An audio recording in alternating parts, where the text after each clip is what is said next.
I'm Ron. And together we are Deplorable Rhetoric.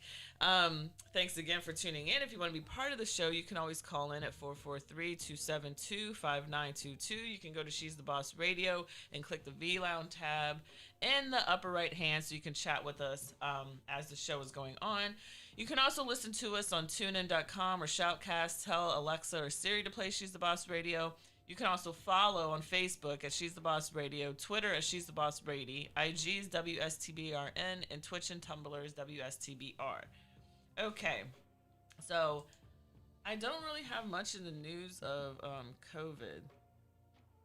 It just seems like everything is still the same. I mean, I haven't heard about any new any new strains, even though there's new ones all the time. But Yeah, I haven't heard about new strains in a while. Yeah, I mean, to me that just means there's none significant enough to even talk about, I guess, or put in the news. So there really hasn't been much that I've seen. But as far as Maryland and COVID, so that was 2 days ago, so that's not very up to date. but, but yeah, so it seems, we're getting new cases every day, unfortunately. And 2 days ago, it did report that in 24 hours we had a little over 1,000 new cases. So, people are still. 20 hours ago, we had 832 new cases and 8 new deaths. So, I know that people are, getting their boosters now. A friend of mine got hers and didn't really feel much effects, which is good. For people who don't know, you can mix and match if you want, meaning if you got the Pfizer, you can now get Moderna or Johnson & Johnson and vice versa, blah, blah, blah. So I know, too, I believe that they have made it okay for all adults to go ahead and get the booster shot. They finally approved that. So, yeah. So that's really the only news I've been seeing is just around these booster shots and people getting them now. But I don't know when I'll get mine. I don't I'll get either. it eventually when I think about it. To be honest, I don't even think about it. But you still got to mask up and try to protect yourself. I mean, I definitely do when I'm in the grocery store. Jeez. So, God. So Prince George's is still reigning number one at 101,532 cases. That's crazy. That's really crazy. And then the one with the least amount is Kent with 1,864. Population in Kent? Probably 2 people. Yeah. Well, it at least has to be a 1,864. But And they probably met it just barely. But yeah, testing volume, almost 15 million people testing negative, 4.5 million confirmed cases, almost 580,000. So, people still doing what they do. I did see something and I didn't read it, but I want to know how it is in Virginia. Like, what are the numbers looking like in Virginia? Because we didn't wear masks at all. And they won't, because I've been in Virginia a lot, because that's where my mother lives, and they tend. I mean, some people wear them, but you'll see. I mean, even when it was in the thick of it, people weren't really wearing masks. They didn't care. So, oh wait, that's not what I'm trying to put. Most. Oh my god. Okay. Good Lord, them typings fingers. All right, so. Oh, I don't know if I wanted to click on that. Okay. But I wanted to see, and this is not really even what I'm looking for. There was an article that talked about the most affected counties in Maryland, but I'm not really seeing it here. Let's see, Maryland COVID data by zip code. So let's try to see for ball. That's a video, of course. Wow, so Maryland has almost 11,000 confirmed deaths from this. And like I said before, 580,000 confirmed cases. So, I also saw it for the federal. No, who was it? Not the federal government. Someone was just like they're like mandating them, like you have to get this. Was it for airlines or something? I know don't airlines, remember. they should. But yeah, I saw the news that they were at like 80 or 90 something percent for that. So people, I guess, are getting the vaccine because they want to keep working. but But yeah, so I don't know. But where's Baltimore City? So Baltimore City has 63,678 cases, 1,342 confirmed deaths, and 28 probable deaths. Probable. Well, this is Baltimore, so yeah. Well, yeah, I left meaning the that they're problem. not sure if it was COVID or something else, Yeah. probably. Could have been anything. Um, Baltimore County has numbers that aren't too much worse than Baltimore City, which is crazy considering how much bigger the county is than uh than the city. But there you go. So yeah, the top 10 zip codes with the highest case counts. So we have Hagerstown, then Aspen Hill, Pasadena, then Northwest Baltimore, and then Parkville, Kearney, where I live. Awesome. Just awesome. So I guess I should probably get my booster shot sooner rather than later. Yeah. Um, at least I mask up still, even though technically in the county you don't have to. I still wear it like Oh, in a you don't have grocery to in store. the county? Yeah, you did not have to. Even when we were living there, you didn't have to. We just did. In the city, you had to. But yeah, the county they never went back to that. Okay. Young, I mean not Young. What's his face? Scott did, but Johnny, I was just like, yeah, whatever. So He's like, my people said they good. yeah, so yeah, I mean in the county, yeah, you don't have to. And I probably should at the gym, but I don't. So, Oh wow. but yeah, it's some people do at the gym, some people don't. But most people I see are good about like wiping down equipment behind themselves, and Yeah. I wipe before I get on there usually, and of course they have their staff that goes around cleaning and blah blah blah. But yeah, so there's not really a whole lot that I've seen in the news of COVID. I mean, at this point, sometimes I even forget that COVID is outside, running rampant, because I'm so used to it by now. But you still got to be careful because it's still, again, wintertime and people traveling. Um, I don't know what the latest word is. I don't know if CDC's like don't travel. That's what they're probably saying. But in any case, people are going to because they want to go see family and they want to celebrate Thanksgiving. So It was they're nice. gonna be running around. But yeah, again, just protect yourself. I got that out of the way early then for Thanksgiving. Yeah, so you just gotta protect yourself and make sure you don't catch it. But I think now is, I guess, a good time that we can. I hate when half the page is an ad that I don't want to see, and I can't get rid of it. Okay, so there we go. Now it's gone. Okay. So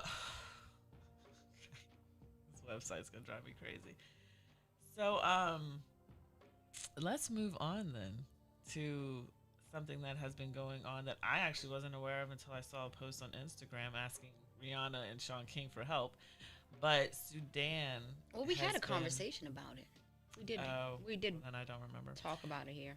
So Sudan has been going through Turmoil. a lot of craziness. So this article that I just saw by CNN, I swear to God, this ad's gonna drive me nuts. It says newly freed Sudan Prime Minister defends deal with military, says he is made to avoid bloodshed. So I kind of remember the conversation, but I can't always remember the countries that we talk about. Yeah. But yeah, so the newly reinstated prime minister told CNN on Tuesday that he compromised in a deal with the country's military in order to avoid bloodshed in a civil war. So Prime Minister Hamdok and other ministers were detained during a military coup last month that saw the country's power-sharing government dissolved. More than 40 people have been killed since the protest. Yeah, I think we talked heavily about the protests because they were going on. But I just don't remember the details. But the country's military chief, Al-Burhan, reinstated Hamdok on Sunday as part of a deal between the military and civil leadership in the country. So in an interview with CNN on Tuesday, Hamdok said that he regretted the bloodshed that had followed the October 25th coup. Of course you do. He said the agreement had been signed in order to avoid further killing. But yet they're killing. They have snipers now, and now they're shooting kids, and they're aiming for their heads and their hearts. Yeah. And speaking of heads, I just see this article off to the side. The beheading of a diplomat's daughter shows how badly Pakistan is failing. Okay. So this is not a personal interest for me, he said. This is a motto that says, you will die for country. I took the right decision. I took the right decision So to kill. I guess that's what he is trying to say. But this is my thing. You're sitting there killing civilians. Without civilians, the country will crumble. The government doesn't run. I mean, they run the country. Right. But without civilians to make money, pay taxes, whatever it All those is, things. Yeah. it's not going to work. So you're sitting there just shooting, just I mean, yeah, I don't know what he thought the end result was going to be there, but under the deal agreed by Hamdok and Al Burhan, Hamdok again becomes leader of the transitional government, which was first established after strongman al Bashir was ousted in 2019. The Council of Ministers was dissolved on October 25th. Will be restored, which was resolved on October 25th, will be restored, and the civilian and military leadership will share power. Yeah, I do remember that part, and I was thinking, okay, how? and they all resigned. How is the civilian and military leadership going to share power? But anyway, the Constitution will be amended to outline the partnership between civilians and the military in the transitional government. Thoughts? I'm gonna find something else here. My thing is this: that's not how it's going to be. Not in Sudan. It's never going to be a harmonious coalition kind of thing. Right. It's always going to be the military trying to show their force and their power over the people. They want, what's his name? Al Bashir to come back. Like they still have it. They've stuck with him for so long that they haven't, it's like Stockholm syndrome. They can't get over the fact that he abused. We were in D.C. with Dick Gregory and Ben Jealous. Many years ago, protesting al Bashir. He's a piece of crap. And al Burhan is just as bad, if not worse. All right, guys, we do have to go to break, but we'll be right back.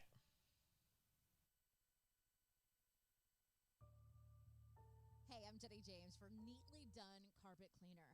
You've probably been home a lot more. Maybe you have kids like me who spill all the time, and you've noticed that your carpet's not looking so good. Why don't you call Neatly Done Carpet Cleaner? They use a dry extraction service, so you won't have wet carpet all day long, and you can get back to doing the things you love with your family immediately. And it's a way to make your room healthier while improving your indoor air quality. You can do tile, slate, granite, ceramic, area rugs, and yes, they're pet friendly too. Why don't you get a free, no obligation estimate today? NeatlyDoneSanAntonio.com. This is the official She's the Boss Radio Network. We're online 24/7. 24/7. You're listening to the hottest internet station. She's the Boss Radio Network. Oh, okay. My bad. Trying to eat my breakfast. So yeah. So Al Jazeera also put out an article 3 hours ago, and Sudanese ministers resign in protest against deal with the military. So this is what Moran was just referring to. There was 12 ministers, including ministers of foreign affairs, who tendered their who tendered their resignation against deal between Hamdok and the military. So 12 cabinet ministers have submitted the resignation to newly reinstated Sudanese Prime Minister Abdallah Hamdok in protest against the political deal between the Prime Minister and the country's ruling military council. So General Abdel Fattah al-Bashir Burhan, he's going to have no support. I don't know how many cabinet ministers they have, but 12 seems like a pretty big number. It's a total of 40 now. Yeah, and so that's at least, what, a third? A little over a third?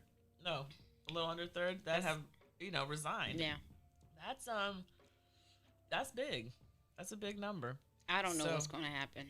And now at least 41 people were killed in the security crackdown. I see that. Yeah, so I'm not sure what the end result is going to be here or what they think is going to happen, but and this is why people are leaving the countries in drones. Yeah. And then they keep ending up at, other countries. And they're like, okay, look, we either financially can't support you or some are just like, we don't want to. And, excuse me. And that, of course, makes it hard for the people. Yeah. Country's getting too dark. Basically. And so that's going to make it really hard on the people who are just looking for some asylum. They just need somewhere to go and live out peacefully. But that's not what's going to happen. Right. And this is where the respect, like this weekend, I don't know if you knew, but on Sunday, yesterday, no, day before yesterday, my days are all messed up. They had a no more hashtag no more march all over the country and the world. They were marching for the Horn of Africa. Leave us alone. Let us work things out. But my thing, I'm sitting there thinking, I'm like, okay, Ethiopia and Eritrea thing, I understand. But Sudan, Juba, all these countries, South Sudan and Sudan itself, it's the inside that's corrupt and that's festering and ending up killing everybody. So it's not the Western world unless there's some underlying stuff that we don't know about. But always could be. Yeah, but I want to see where they're getting all these weapons from. That's where the Western world steps in. Yeah, and that's why, like I told you, when I went to Ethiopia and Eritrea years ago, and my father took us to Haile Selassie's house, his palace, in the back they had weapons, but yet nobody had heard about the war between Ethiopia and Eritrea other than us, who were, intimately impacted by it. But nobody, it wasn't political news, it wasn't, Al Jazeera was talking about it, but a little bit, not too much. And then when you go there and you actually see how much they funded the war, it pisses me off. And I'm wondering if the general Al Burhan is being supported out from the outside influences. Because the general being prime minister, president, whatever it is, it's not going to be a good look. He's going to be the only one with his militia left in Sudan. Yeah, I'm sick and tired of it. So Vox put out this was the 21st, 2 days ago, an article on why, I guess in their opinion, or based on facts, obviously, but in their opinion, why thousands are still protesting. Because they said there's still many unknowns for Sudan's democratic transition. So they start off the article by saying, almost a month after seizing power, Sudan's military leadership on Sunday released civilian Prime Minister Abdallah Hamdok and signed an agreement reinstating him to office as part of Sudan's gradual transition to democracy. Hamdok, who has been under house arrest since late last month, made a televised address to the nation at the signing of an agreement between Hamdok's civilian government and the military junta headed by Lieutenant General Al Burhan to restore the transitional government put in place after the ouster of former dictator al-Bashir in 2019. The signing of this deal opens the door wide enough to address all the challenges of the transitional period, Hamdok said. He also thanked regional and global friends who helped broker the deal in his address. The United States and the United Nations both played a crucial role, that's in quotes, in Hamdok's reinstatement. So Sunday's agreement, according to Egyptian media outlet Haram Online. Yeah, I know online, requires the formation of a new technocratic transition government in adherence to an amended version of the power sharing agreement first enacted in 2019 after al-Bashir's downfall, as well as the release of politicians arrested by the military government and a transparent investigation into the deaths that occurred during coup protests. At least 40 have been killed since late October, and UN High Commissioner for Human Rights Michelle Bachelet said in a statement Thursday that regime forces used live ammunition against peaceful protesters. So, yeah, I don't know. And it's just, I don't even know what to say anymore, because honestly, you're tearing yourselves apart because these are your people. Why do you let outside influence your country? And Sudan remains a priority, Hamdok said on Sunday after his release. But he had to be released by signing a contract with the military. Yeah. And coalitions, a coalition group, Forces for Freedom and Change, who helped to overthrow al-Bashir and nominated Hamdok, are now refusing to recognize the agreement that has been signed. So it says, for us, they have to be held accountable for the crimes they have committed. Sadiq Abu Fawaz, a member of the Media Coalition for the FFC, told News Hour host Julian Marshall on Sunday, who was Hamdok to make an agreement on his own and to call it a national initiative. He is a man who was in prison, and they were negotiating with him at the house with a gun to his head. So, and that's my point. They probably are threatening his family and his yeah. So it says, how did Sudan get here? I mean, we kind of know there was a coup, April 2019, that ended the dictatorship of al-Bashir, his 30-year rule, which was marked by press censorship, jailing of political dissidents, and the imposition of harsh Sharia law, all enforced by regime security forces. Following al-Bashir's arrest, the military worked with civilian parties to establish a transition to democracy and civilian rule. As Vox's Jim Kirby explained in October, the core of this uneasy marriage was a pact between the Transitional Military Council led by al-Burhan and the Forces of Freedom and Change, the coalition of civilian opposition groups led by now deposed Prime Minister Hamdok. The ultimate goal of the transitional government was to ease into a fully and eventually democratically elected civilian-led government, with the military exiting from ruling powers. So yeah, I mean... Yeah. But did you see that one that says, nonetheless, the U.S. Embassy in Khartoum released a statement on Sunday saying that in conjunction with Norway, Switzerland, the UK, and the European Union and Canada, praising the release of Hamdok and expressing solidarity with the Sudanese people. The UN Integrated Transition Assistance Mission in Sudan also tweeted a statement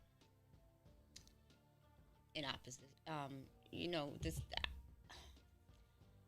Anytime there is that many Western worlds in a so-called third world country, a country that's in turmoil, it's never going to be a good ending. Right. You have, I know in the past 30 years, it got worse in the past 15, I want to say. Journalists were being killed. A lot of them, just under their breath, they're, opposing al-Bashir. But as soon as it's heard, people tell, snitch, and then they get killed. They don't just kill the person, they will terminate the whole family. And this is, to me, it's like, Hamdok, I understand they put a gun to your head or whatever might have happened for you to sign this decree to become prime minister again. But you're just a puppet. Right. You're just a puppet. Al-Burhan is going to run you. And you guys are going to run the country, Sudan, into the ground. It's crazy to me that in some of these African countries, how much, because, thinking again of like Nigeria, how much the military, or maybe it's not Nigeria, but the military just takes over and does what it wants, and, the civilians are left to kind of deal with the consequences of that. And it's just like, who's controlling who over there? I'm going to just say this. Anytime there is outside influence, it does not turn out well.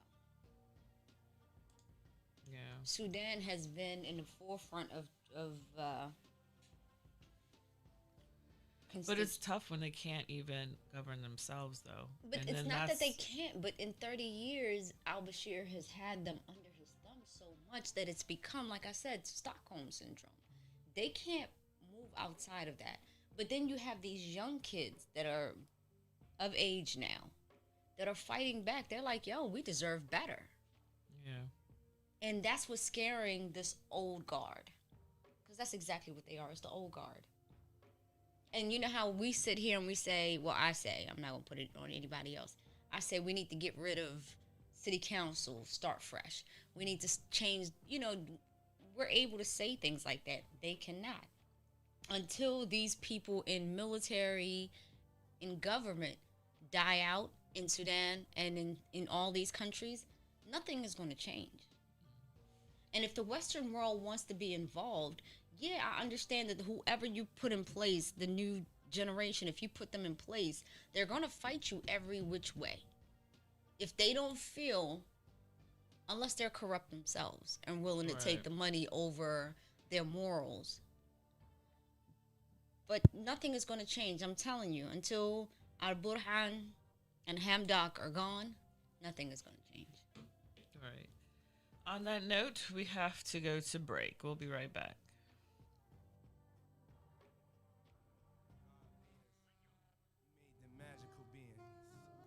It's important how you look at yourself and you view yourself. How you look at your brother, how you look at your sister. We're from the same tribe.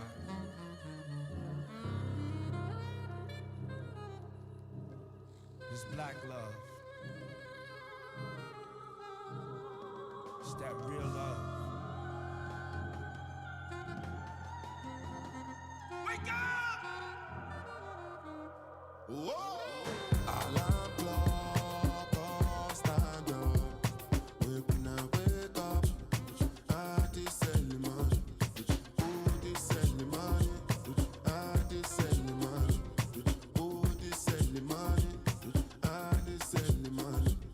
Some people want the dark instead of to thank the Lord. Some people no wake up. This early morning. Oh, this early morning. This early morning. Oh, this early morning. This early morning. Check as I do me. Sharon Eddie. Check as I do me. Come on, anything say man go see. We go make a man they wonder.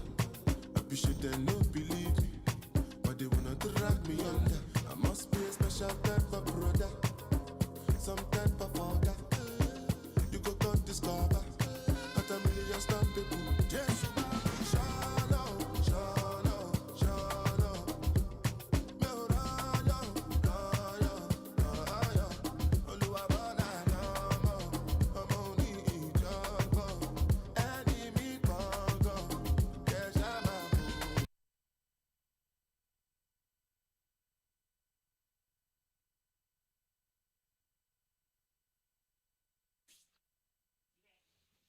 All right, guys.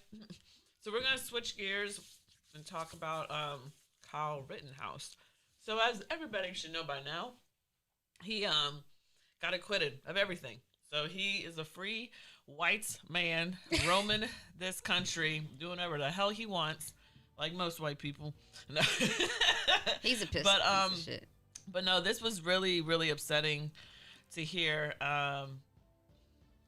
You know, he got away with murder basically, and I think it's very telling. And so Vox had this article when I was looking at the last one about Sudan. It says Kyle Rittenhouse and the scary future of the American right. So yes, even though he got acquitted and blah blah blah, we have to look past Kyle Rittenhouse because this is nothing new, and this is not a Kyle Rittenhouse thing. So this is very much a right white thing. And what I mean by thing is that them doing things they shouldn't be doing and getting away with it. Right now, I don't know if anybody's following the case, and I wish I knew their last name because Sean King's right. You shouldn't call it the Ahmaud Arbery trial because he's not on trial. Unfortunately, he passed away because some white people thought they would just kill him, and that's what they did. So, but those three white guys are trying to make so many arguments as to why they did what they did. And their piece of shit, what is she? Defense attorney. Talking about Ahmaud's dirty, he didn't have socks on. No, I don't have one. Didn't have socks on to cover his dirty toenails. Like, what in the hell does that have to do with anything? First of all, you know, this and man. And the judge should have, yeah. Somebody should have been objecting. Even before that, I seen something about, the son. He was even saying that, yeah, Ahmaud was just running. No, he didn't have a gun. Like, he was saying basically, like, yeah, we're guilty. All these questions that he was being asked. And honestly, he was telling the truth. But the crazy part is he could probably still get off. And I think this morning, I know Sean King is updating a lot of people, is trying to update people via Instagram. And so I was in tune to it yesterday, and I know this morning I think everything's supposed to be finalized, and so we'll see what happens. Well, the closing arguments are happening. Yeah, that's what I'm saying. So everything's happening this morning, and so we'll see what happens. But this is just something that to me is crazy. And so this article by Vox, it says, like I said, Kyle Rittenhouse and the scary future of the American right. The verdict exposed a disturbing point of agreement between violent militias and the GOP. And let's not forget that Trump still has a very big fan base. He still has the loyalty of quite a few Republicans who are in various government positions. So we can't forget that he still exists, even though I don't see a whole lot on him. I just saw he was in the news earlier today because he was, talking against Hogan and endorsing another crazy Republican from the Frederick County. I guess the governor, or not the governor, but whoever the hell he is out there.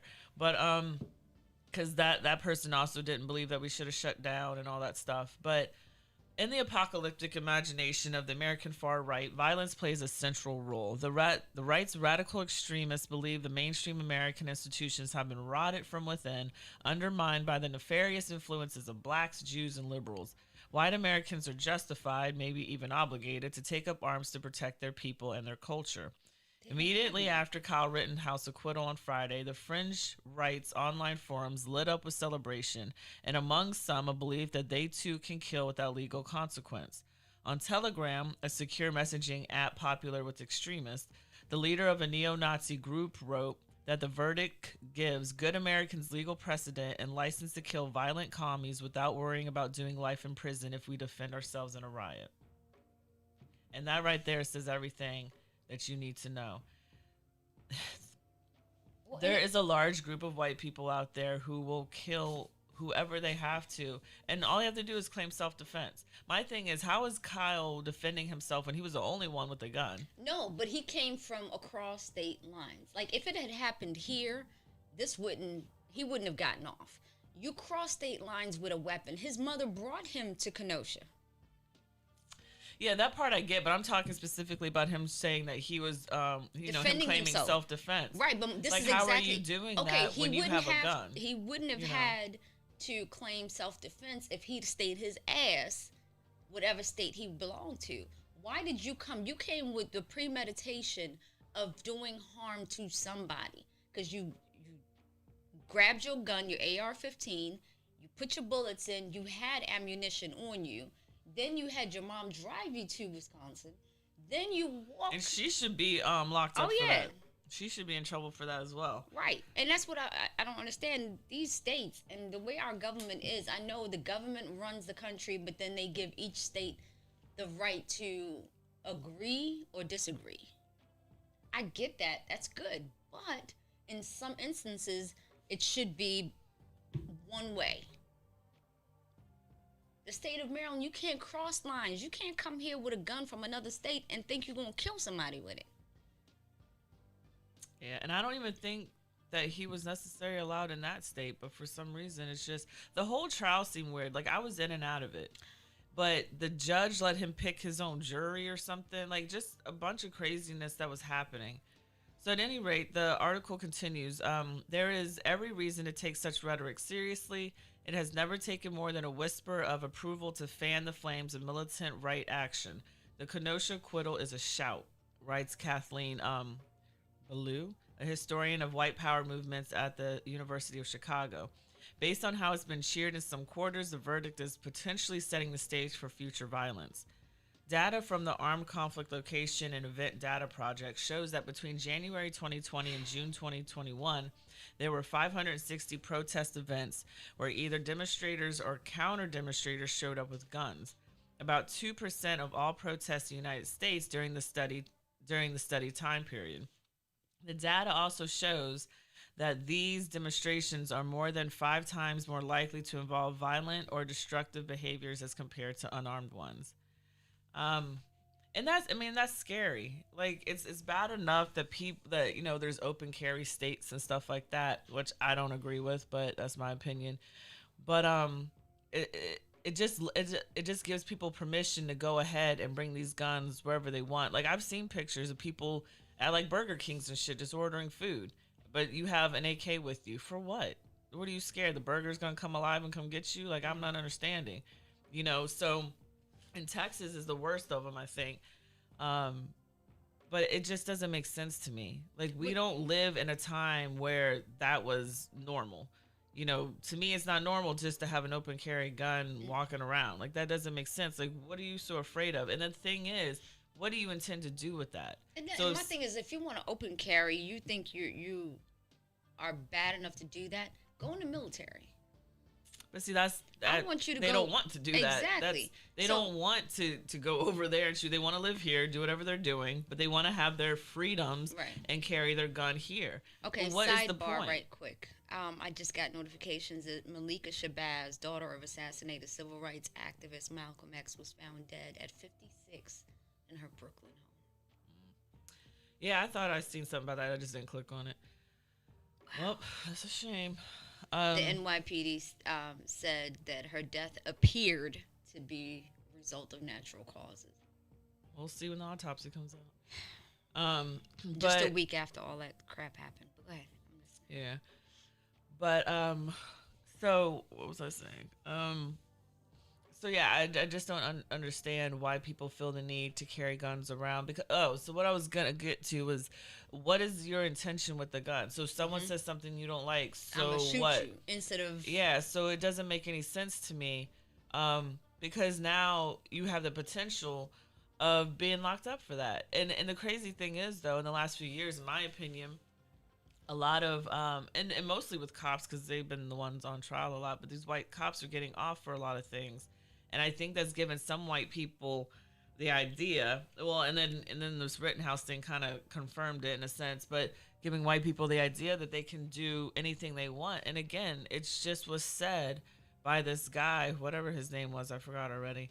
But neo-Nazi leader, that okay, now good Americans, because only white people are good Americans, have the legal precedent and license to kill violent commies without worrying about doing life in prison if we defend ourselves in a riot.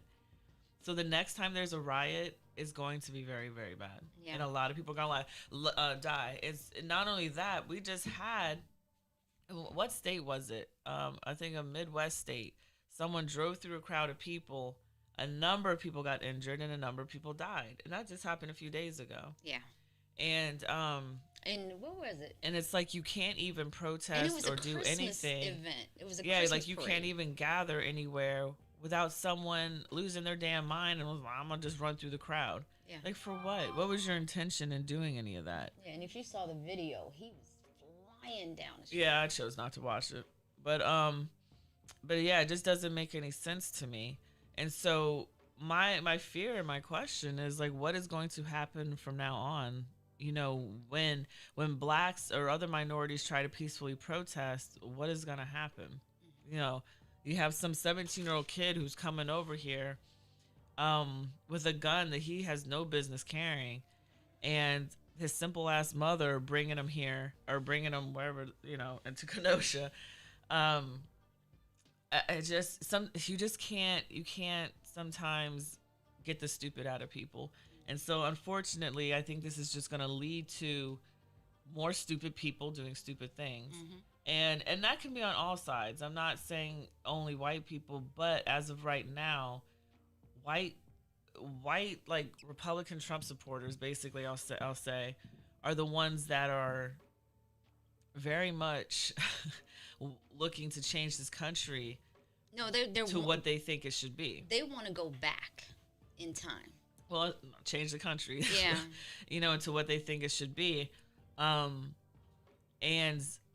I mean, yeah, they may want to go back as far as like the racial divide, but they still want all of the modern freedoms and stuff that they have now. But yeah, I just don't know what's going to happen. You cannot have it both ways. I don't know what's going to happen now. And so Rittenhouse's acquittal is in a certain sense unsurprising. America's self-defense laws are incredibly permissive, making it difficult to convict someone in a violent situation who claims to fear for their life. Yet it is one thing for conservatives to say the jury reached a legally correct verdict, and another thing entirely to describe Rittenhouse as a moral exemplar, a gun-toting American stand guarding against the country's internal enemies. By suggesting he is a hero, Mason tells me, the implication is that is what he did was not a tragedy at all. It wasn't a conflict gone lethally wrong. It was a good lethal conflict. So after the acquittal, the fringe right gears up for battle. So according to the Anti-Defamation League, a Jewish nonprofit that tracks the fringe right, extremists have spent the past year lionizing Rittenhouse as an example of a white man taking the struggle against the left into his own hands. The not guilty verdict was, for him, a kind of vindication. As soon as the jury announced its verdict, online extremist spaces erupted in cheers and self-congratulatory rhetoric, the ADL explained in a Friday blog post. Supporters herald the Rittenhouse verdict as a victory for the principle of self-defense and providing legal precedent for violent responses to perceived threats. And some argue that people no longer need to avoid acting during these tense situations for fear of legal repercussions, a potentially dangerous development. So, I just think it's the whole trial. I wouldn't even have called it a trial. It was a joke. You have the judge sitting there talking about social media and how next time, whatever he was saying, and then allowing him to pick his own jury or whatever the hell he allowed him to pick. And he had one, just like with the the other trial involving Ahmaud, there's only one black person on the jury in both of these trials. And not that it should be filled with black people. I mean, it should be spread across. It just needs to be more diverse, in my opinion. But just to have a basically all white jury, yeah, especially with the times that we live in, it's not good. It's not good, and it shouldn't have been allowed to be like that. So the ADL documented a wealth of examples, including a large number of right-wing extremists interpreting the ruling as a license to engage in intimidation or violence at future Black Lives Matter protests. So a user on a chat room called Warriors for America, parentheses, Oath Keepers, wrote that it was open season on lib trash commies. A Twitter user affiliated with the extreme right Boogaloo movement, which reportedly seeks to foment... The Boogaloo Boys? I guess.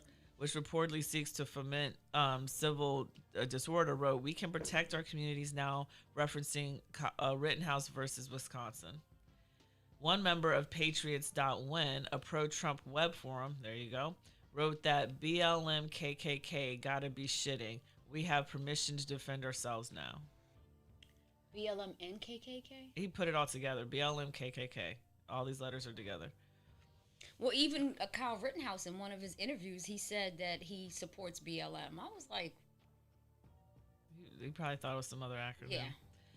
But, so yeah, and the ADL is not the only, again, it's the Anti-Defamation League. They're not the only ones who have noticed the surge in right-wing calls to arms. So, yeah, I mean, this is some scary stuff. So one Telegram extremist said, "Hey, parasites, Kyle Rittenhouse killed 2 of your friends and got away with it. Now he's celebrating life as a free man and being showered with praise. Your impotent rage only makes the victory all the more sweet for us. Literal National Socialists are celebrating your failure. Hail Rittenhouse." Really? That's what this guy wrote.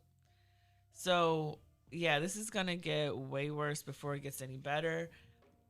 And to be honest, Trump is so stupid, for one. But what is his gain here? I don't know if he's particularly racist, but I don't think that he cares for racial minorities. But he's allowing these people who are more extreme and who definitely hate black people, gay people, whoever, use his name as a platform to say all the things that they have to say. Like, at what point are you going to say anything? Because this just makes you look racist It makes you look like you're with these guys. You've never said anything bad about them. And when you even tried, you said, "Oh, there's good people on both sides." I think what it was, I think why he said that was that he didn't want to offend his base. That's my point. That's what I'm saying. He's just too stupid. So my thing is, you sit there and say that, but you need to come out and just say. And even with the debate with Biden, whoever, I forget who, I think it was Wallace, was like, and even Biden, they were like, well, say it. Say the Proud Boys are bad. Like, come on and say it. And he just wouldn't. Like, he would not have those words come out of his mouth because he knows the majority of his base are those type of people. Right. But that's why would you even want those type of people as your base if you're not aligned with them? If you don't believe in the stuff that they're doing, which he's never actually said. He never said he doesn't believe in what they're doing. And that's the thing, though. He stays. Like, so he needs to do something. He needs to come out and say something. Because, I mean, you don't look good to, those of us who are against the Proud Boys and all these other groups. You just look like a racist old fat ass who really just needs to, I don't know. You just need to go away. Most presidents, after their term, after they lose, well, although most of them made 2 terms, you didn't. Right, and I'll be damned if you win in 2024. Right, and they usually will be positive and say, okay, yeah, a better man won. Or you'd have said a better man lost, and walk away, and go hide somewhere, recuperate, fix your family, because Melania's 2 seconds from leaving you. Yeah, she ain't no better. She's not an angel either, but. Hey, money talks kind of thing with them. And who knows how she was when she first met him. She could have been a different person, and unfortunately being with him just jaded her. It could have been, or she could have just been an asshole from the beginning. Who the hell knows? Yeah, with her Einstein visa. Yeah. But quickly, because we are running out of time, I wanted to kind of address the judge, because the judge in this case for Rittenhouse just... So, the Daily Beast has Judge Bruce Schroeder's 6 most shocking moments at the trial, and so let's see what this has to say. So, I guess the first one being the rifle loophole. Go away. Yeah, so anyway, I mean, the article starts out by saying that Rittenhouse, was an Illinois teen who was charged with killing 2 people and injuring a third over the unrest of shooting a black father in Kenosha last August, and he's now a free man. His acquittal comes after a deeply divisive trial in which Circuit Judge Bruce Schroeder was widely criticized for a series of controversial decisions and comments. So, here are the wildest decisions and remarks by the Wisconsin judge. So, first one says rifle loophole. One of the easiest charges for prosecutors to prove, according to legal experts, was a misdemeanor weapons possession count over Rittenhouse's gun. In Wisconsin, anyone under the age of 18 is prohibited from owning a dangerous weapon. No one disputed that Rittenhouse was 17 when he brought a rifle to Kenosha, which could have put him in jail for up to 9 months. But Rittenhouse's lawyers found a loophole stemming from a 91 bill, which allows minors to own rifles or shotguns as long as they are not short-barreled. Rittenhouse's AR-15 was not short-barreled, which Schroeder used to dismiss the gun charge last week, mere hours before jurors began deliberations. But also, I would blame the prosecution, too, because the prosecution didn't do a good job in stating their point, and because defense can't argue a case if the prosecution didn't do what they were supposed to. Yeah, I mean, I don't know if they would have won that one anyway, because that loophole, well, it's not even a loophole, it just is what it is. The 91, law. I mean, they can go after him over a civil case, the families. Well, yeah, but I guess I'm speaking just about this particular thing I read. Yeah, but criminally, it's just, like OJ, he got off. Yeah. But and that's the thing. Okay, so the jury raffle, this is what I was talking about earlier. Mm-hmm. Schroeder was also slammed by legal experts for letting Rittenhouse himself pick the names of the final 12 jurors who would decide his fate, Schroeder's request, Rittenhouse's defense team put 18 slips of paper with the ID numbers of all the jurors, including alternatives, into a raffle hopper. Rittenhouse then drew 6 of the slips with the numbers 11, 58, 14, 49, 9, and 52.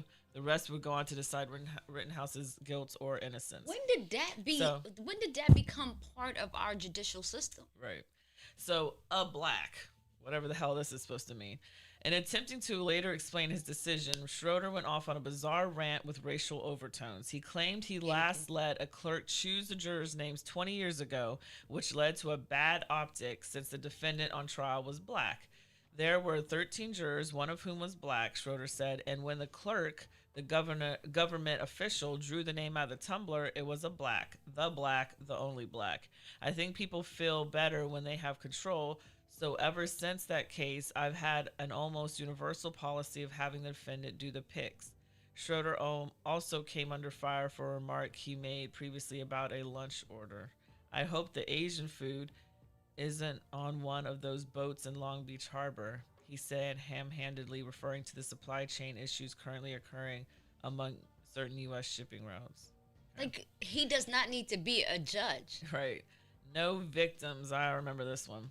So at one point during the trial, Schroeder, who barred prosecutors from referring to Rittenhouse's victims as victims, faced scrutiny over his choice of ringtone.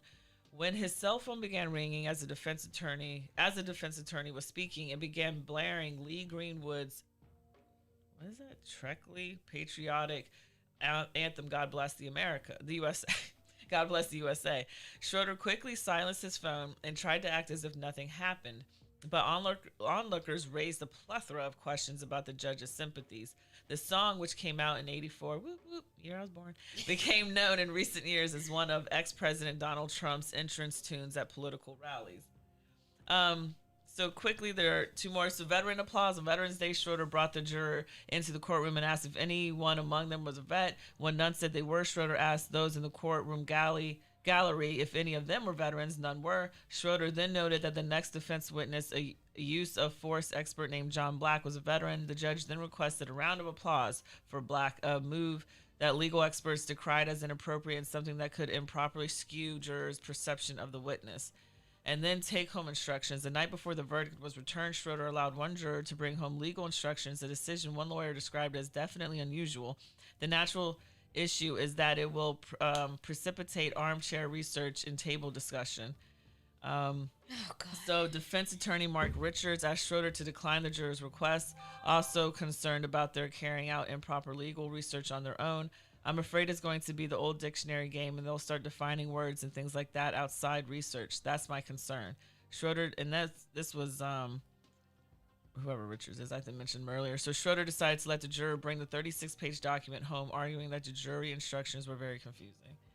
So those were just some of the things need that, to be a... Yeah, and then add in, it was him.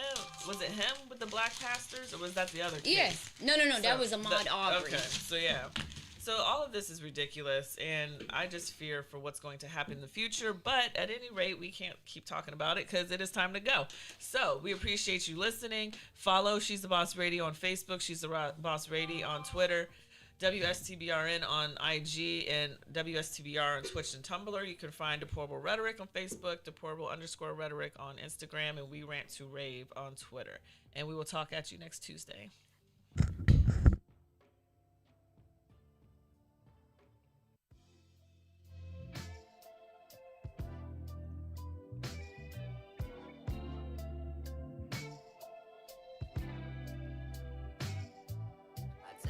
Patience, confronting my fears, and finally faced them. Now I can say I'm good on my own. I put in the way, man, yeah, making a change ain't comfortable, but it's definitely something I've done before.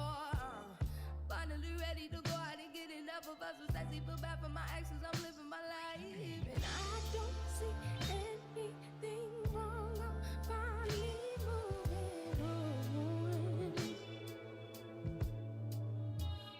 moving on. It's such a beautiful thing. I can proudly say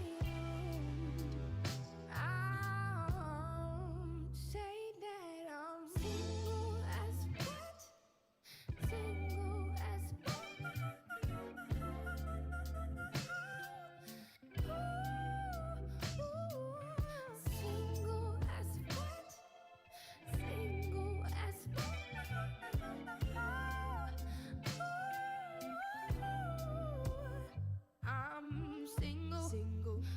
to mingle. Trying to prepare for the trouble I'm about to get into. Pardon the interlude, but let me introduce you to the best thing you ever got into. Not ready to settle, but practice itself for my presence so special. Expect that you might get attached. Delicate flower away of a power. No human, no doubt, could not no account for me doubling back. And I don't see anything